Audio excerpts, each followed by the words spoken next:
Olahraga seperti apa sih untuk penderita diabetes? Nah, ini juga adalah pertanyaan yang paling sering diajukan oleh banyak orang. Di sini saya akan mengutip juga dari salah satu penelitian di tahun 2013 yang menyatakan bahwa latihan beban menurunkan risiko diabetes tipe 2 sebesar 34-60%. Bahkan lebih daripada diet tadi ya. Kalau diet dengan menambahkan serat lebih tinggi, menurunkan risikonya 30%. Kita lakukan latihan beban, menurunkan risikonya lagi 60%, udah penurunan 80% itu. Sudah hampir 100% jauh dari diabetes. Luar biasa bukan? Gitu loh. Jadi ini adalah powerful tool yang tersedia bagi kita hanya kalau kita mau berolahraga saja. Apalagi melakukan latihan beban. Latihan beban tidak harus beli dumbbell, beli alat atau segala macam. Di rumah pun bisa. Ya enggak, orang mau lari aja kalau misalnya outdoor harus tergantung pada cuaca. Nanti hujan, nanti kepanasan gak jadi lari. Ini mau melakukan latihan beban di rumah pun bisa. Jadi mau hujan, mau terik, panas, mau nggak punya sepatu olahraga, nggak punya baju olahraga, hanya bermodal singlet dan celana tidur, pun bisa berolahraga di rumah, latihan beban. Dan langsung kita menurunkan risiko diabetes kita bisa sampai 60%.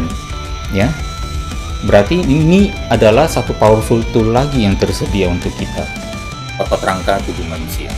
Ada 600 otot rangka di dalam tubuh manusia dan memainkan berbagai peranan penting dari fungsi gerak, kemudian fungsi endokrin atau hormonal, kemudian juga fungsi metabolisme dalam pembakaran kalori, dan juga sebagai pelindung bagi organ tubuh manusia. Dan selain itu juga saya ingin membahas bahwa ternyata otot rangka adalah tempat penyimpanan gula terbesar di tubuh manusia. Seperti kita ketahui, makanan pokok orang Indonesia adalah misalnya seperti nasi, ubi maupun kentang ataupun jagung. Semuanya itu di dalam tubuh diubah menjadi yang namanya glukosa atau gula. Dan glukosa ini pertama-tama hadir dulu atau tinggi, membanjiri darah, kemudian baru disimpanlah ke dalam otot rangka. Nah, otot rangka yang disfungsional, otot rangka yang kecil, maka daya tampung akan gulanya juga kecil, sehingga gula darah akan tetap tinggi. Dengan otot yang lebih besar, maka daya tampungnya juga menjadi lebih besar.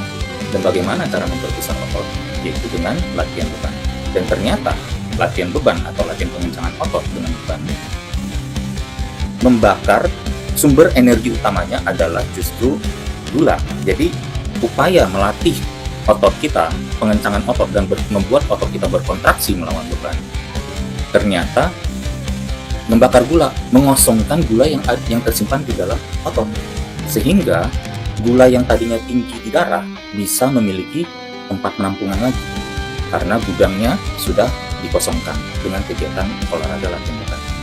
Jadi bisa dilihat di sini bahwa sebenarnya dengan kita memelihara kesehatan otot kita terhindar dari yang namanya 3D, ya, disease, disabilities, and dysfunction.